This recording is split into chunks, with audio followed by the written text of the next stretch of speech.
Hello everyone, welcome to KCA tax care. आज हम बहुत इंपॉर्टेंट टॉपिक पे बात कर रहे हैं कि हम कौन सी रिजिम अडॉप्ट करें, ओल्ड रिजिम या न्यू रिजिम। दोस्तों, अभी भी काफ़ी लोग कंफ्यूज हैं हमें कौन सी रिजिम अडॉप्ट करना चाहिए। तो आज इसको सिंप्लीफाई करके हम एक्सप्लेन करेंगे आपको कि आपके लिए कौन सी रिजिम ज़्यादा बेटर है। फर्स्ट ऑप्शन में हम चूज़ कर रहे हैं कि न्यू रिजिम बेस्ट रिजिम है। ऑप्शन 1 के लिए हमने आपको एक स्लाइड शो की है। आप देखेंगे इस स्लाइड में कि हमने जो सैलरी ली है वो 12,75,000 ली है, जिसमें से हमने माइनस किया है 75,000 स्टैंडर्ड डिडक्शन का। तो जो टैक्सेबल इनकम आ रही है वो 12 लाख तक। तो हम कह सकते हैं 12 लाख तक टैक्स हमारा जीरो रहेगा due to rebate under section 87A। अगर हमारे पास इन्वेस्टमेंट नहीं है तो हमारे लिए ऑप्शन 1 बेस्ट ऑप्शन है, मतलब न्यू रिजिम अडॉप्ट करना हमारे लिए बेस्ट रहेगा। अब हम बात करते हैं सेकेंड ऑप्शन की कि ओल्ड रिजिम बेटर है।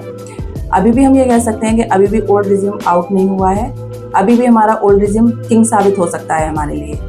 आपके लिए रेफरेंस के लिए मैंने सेकंड स्लाइड शो करी है। आप उसमें देखेंगे सेकंड स्लाइड में मैंने जो सैलरीड पर्सन की सैलरी ली है वो 15 लाख ली है। उसमें स्टैंडर्ड डिडक्शन जो हमारी है वो 50,000 है। ओल्ड रिजिम में हमारी स्टैंडर्ड डिडक्शन 75 की जगह 50,000 हो जाती है, लेकिन हमें और भी डिडक्शन अलाउ कर देते हैं। सपोज 80C में जो हमें मिलेंगी वो 80C में 1,50,000 तक की डिडक्शन अलाउ करेंगे। 80D में जो हमें डिडक्शन अलाउ होगी वो 25,000 की होगी। अगर हमने होम लोन ले रखा है तो उस पर भी हमें डिडक्शन 2 लाख तक की अलाउ होगी। और अगर हमने एनपीएस में, म्यूचुअल फंड्स में, यूटीआई वगैरह में भी इन्वेस्टमेंट कर रखा है तो उसकी हमें अप टू 50,000 तक की डिडक्शन हमें अलाउ होगी। तो आप देखोगे तो उसमें जो टैक्सेबल वैल्यू है हमारी रिड्यूस हो जाती है। तो उसकी वजह से हमारा जो टैक्स अमाउंट है वो ओल्ड रिजिम और न्यू रिजिम के कंपैरिजन करोगे तो ओल्ड रिजिम में हमारा टैक्स अमाउंट कम आएगा। जो मैंने आपको स्लाइड शो की है उसके कंपैरिजन में देखोगे कि उसमें 92,000 की टैक्स की सेविंग हो रही है हमारा ओल्ड रिजिम में। तो हम ये नहीं कह सकते कि ऑप्शन 1 बेटर है या ऑप्शन 2 बेटर है।